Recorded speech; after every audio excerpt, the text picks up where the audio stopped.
تو آج بعض متجدد قسم کے لوگ جو ہے نا اس کو حلال قرار دے رہے ہیں، تو یہ بالکل غلط ہے۔ اکثر لوگ غیر مسلمان بھی سمجھتے کہ منی ناپاک ہے، منی ناپاک نہیں ہے۔ السلام علیکم دوستوں، امید کرتے ہیں آپ سب خیریت سے ہوں گے، خوش ہوں گے، بہت اچھے ہوں گے جہاں کہیں بھی ہوں گے۔ آج آپ کی خدمت میں ایک ویڈیو لے کر آئے ہیں ڈاکٹر ذاکر نائک کے کیا سوال ہیں، کس طرح کے سوال ہیں ان کے، یہ جاننے کے لیے آپ کو ویڈیو دیکھنی پڑے گی۔ تو چلیے ویڈیو شروع کرتے ہیں اور ڈاکٹر ذاکر نائک کیا جواب دے رہے ہیں یہ بھی دیکھتے ہیں اس ویڈیو میں۔ ویڈیو کے آخر تک ہمارے ساتھ جڑے رہیے گا تاکہ آپ کو سارے سوالوں کے جواب مل سکے۔ چلیے سٹارٹ کرتے ہیں ویڈیو۔ میرا نام شنکر بھائی ہے، میں سورت سے آیا ہوں، اور سورت میں آپ کے ایک ایگزیبیشن میں دیکھا ہوں، اطہر خان وہاں آئے تھے، ان سے میں بات چیت کیا ہوں۔ تو میرا سوال یہ ہے کہ اسلام پاک ناپاک میں بہت مانتا ہے۔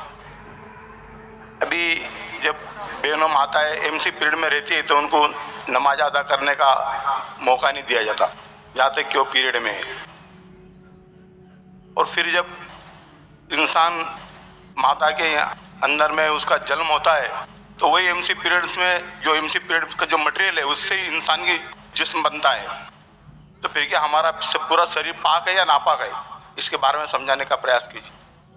بھائی صاحب کا بہت اچھا سوال ہے۔ بھائی صاحب سورت سے ہے اور پوچھ رہے ہیں کہ اسلام پاک اور ناپاک میں بہت مانتا ہے، اور جب خواتین حیض میں ہوتی ہے ڈیورنگ دا مینسٹرل سائیکل، اس وقت انہیں اجازت نہیں کہ وہ نماز پڑھے، اور یہ کہنا چاہتے ہیں کہ کیونکہ اس وقت عورت ناپاک ہے، اور اسی ناپاک کے ذریعے جب بچہ پیدا ہوتا ہے تو اس وقت بھی نماز نہیں پڑھنے کا حکم ہے۔ اور اس کا مطلب یہ، کیا ہر انسان ناپاک پیدا ہوا؟ یہ فلسفہ انسان ناپاک پیدا ہوا یہ عیسائی کا فلسفہ ہے، مسلمان کا نہیں۔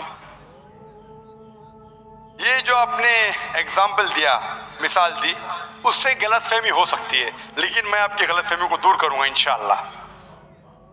کیونکہ میڈیکل ڈاکٹر ہوں، میں جانتا ہوں کہ عورت جب حیض کے وقت ہوتی ہے during the menstrual cycles, there are various psychological changes, جو دماغ کی جو چینجز ہوتے psychological, many physiological changes take place.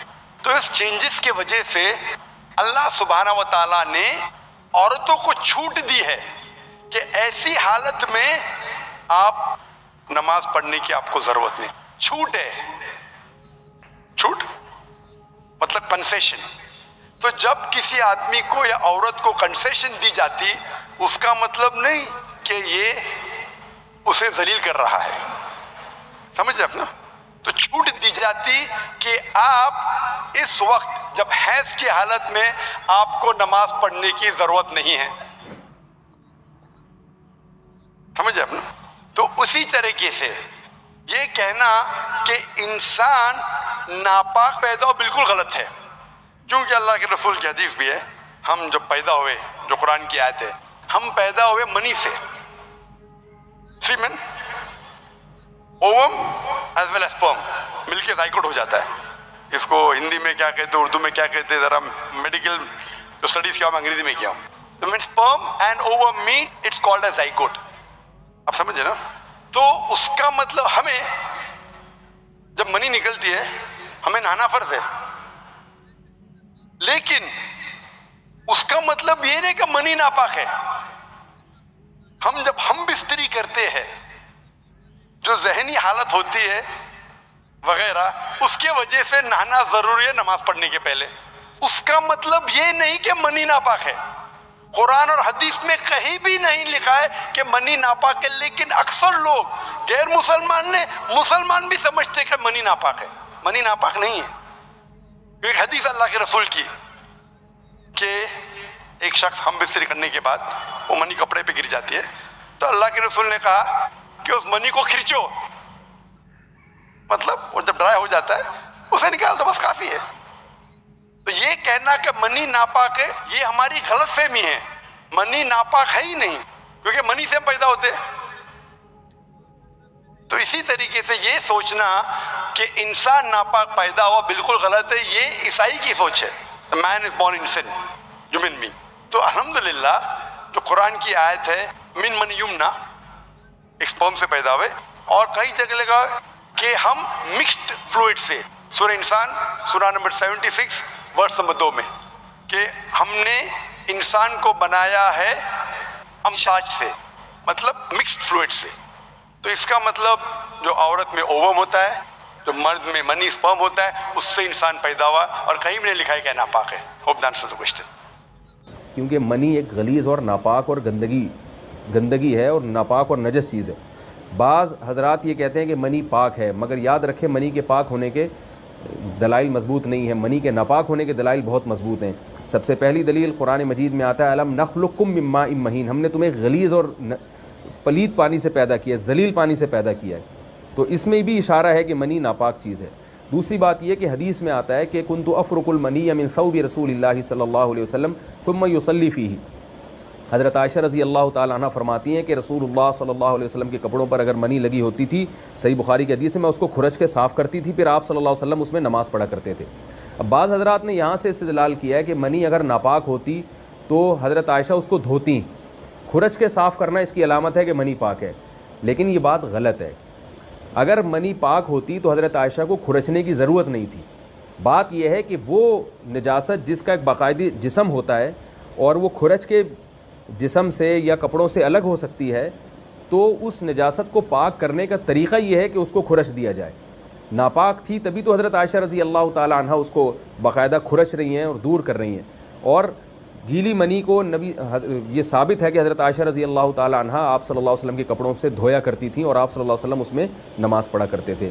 हज़रत उमर रज़ी अल्लाह ताला अन्हु के दौर में किसी शख्स को इत्लाम हुआ तो उसने अपने पूरे जो है ना वो कपड़े धोए, तो हज़रत उमर ने उसको मना किया, फरमाया कि इतना काफ़ी था कि उस जगह को तुम धो लेते।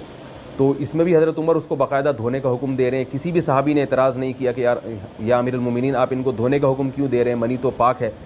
तो मनी के जो नापाक होने के दलाइल हैं वो बहुत मजबूत हैं। बाकी उसको जो खुरचने का हुक्म है वो इसलिए कि मनी के पाक जो अगर खुश्क हो जाए तो वो खुरच के भी पाक हो जाती है, उसको फिर धोना ज़रूरी नहीं होता। इसकी मिसाल ऐसे जैसे हदीस में आता है, सहाबा किराम फरमाते हैं कि हमारे तलवारों में दुश्मन का खून लगा होता था तो हम उसको ज़मीन पे अच्छी तरह रगड़ के उसी को लटका के नमाज़ पढ़ते थे। तो देखें, खून भी ऐसी चीज़ है कि जो सूखने के बाद उसकी एक पापड़ी सी जम जाती है। तो हालांकि खून को भी नापाक माना जाता है, जमहूर उलमा के यहाँ खून नापाक चीज़ है, लेकिन सहाबी क्या कर रहे हैं, उसको रगड़ के ज़मीन पे और खुश जो उसको अच्छी तरह रगड़ के जब उसका असर ज़ाइल हो गया तो उसी को लटका के नमाज़ पढ़ रहे हैं। तो जैसे खून नापाक होने के बावजूद रगड़ने से पाक हो जाता है, अगर किसी ऐसी चीज़ पे लगा हो जो लोहे या ऐसी सख्त चीज़ पे, तो ऐसे ही मनी अगर कपड़ों पे लगी हो, खुश्क हो जाए तो उसको अच्छी तरह जब खुरच दिया जाए तो वो पाक हो जाती है। लेकिन इससे ये साबित नहीं होता कि मनी पहले से ही पाक है। एक और दलील मनी के नापाक होने की ये है कि जो मदी है, ट्रांसपेरेंट पानी जो मर्द के जिस्म से निकलता है, वो अगर जिस्म से निकल जाए तो वज़ू फ़र्ज़ हो जाता है, और मनी निकल जाए तो गुस्ल फ़र्ज़ होता है। अब ये कैसी बात है कि मदी के निकलने से जिससे वज़ू फ़र्ज़ हो रहा है वो तो नापाक है, और मनी निकलने से जब गुस्ल फ़र्ज़ हो रहा है, बड़ी वाली तहारत, उसको हम पाक करार दें। इसलिए इमाम अबू हनीफ़ा रहमहुल्लाह ताला का मज़हब मनी के बारे में कि ये नजासत गलीज़ा है, और इमाम मालिक का भी यही मज़हब है। ये मज़हब बहुत दलाइल के लिहाज से कवी है। तो इसलिए औरत के मुंह में डिस्चार्ज होना ये बिल्कुल हराम है, नाजायज़ है, गंदगी है। इस्लाम में इसकी क़तन इजाज़त नहीं है। और अगर उन अइम्मा का मज़हब लिया जाए जो मनी को पाक समझते हैं, इसलिए मैं ये अर्ज़ कर रहा हूँ कि बाज़ हज़रात ने इस पर फ़तवा दिया है कि ये चूँकि पाक है, लिहाजा अगर यानी कोई शख्स मुंह में भी डिस्चार्ज हो जाए तो ये भी जायज़ है। ये 100% गलत फ़तवा है। इसलिए कि जो हज़रात इसको पाक कहते हैं वो भी इसको ख़बाइस में दाखिल करते हैं, हराम चीज़ों में दाखिल करते हैं। इसका खाना या इसका मुँह में डालना वो भी जायज़ नहीं कहते। तो इस लिहाज से भी ये नाजायज़ है और बहुत सारी बीमारियों का ज़रिया भी है। दूसरा मसला ये है कि अगर कोई डिस्चार्ज नहीं होता ओरल सेक्स के ज़रिए तो उसका शरई हुक्म क्या है। तो उसका हुक्म ये है कि ये इंतहाई सख्त दर्जे का मकरूह है, नापसंदीदा अमल है, और उसके सख्त दर्जे के मकरूह और हराम नहीं है, लेकिन बहुत ज़्यादा नापसंदीदा और शरीयत के मिजाज के बिल्कुल ख़िलाफ़ है। और इस्लामी कल्चर में इसका कोई तसव्वुर नहीं था।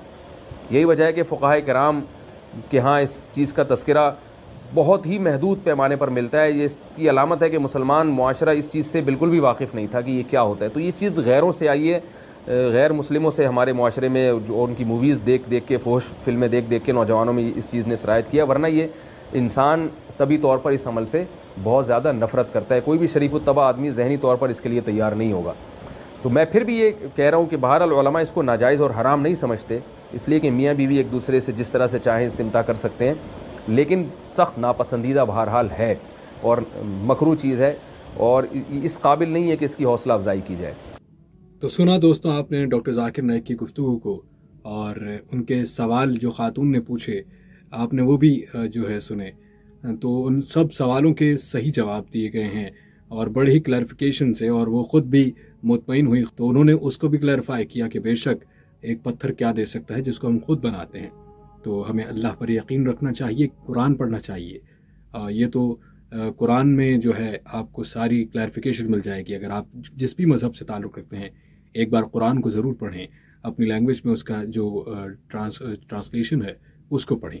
बहुत शुक्रिया, मिलते हैं अगली वीडियो में, लेकिन उससे पहले हमारे चैनल को सब्सक्राइब ज़रूर किया करें और कमेंट सेक्शन में अपनी राय का इजहार ज़रूर दिया करें। अगली वीडियो में मिलते हैं।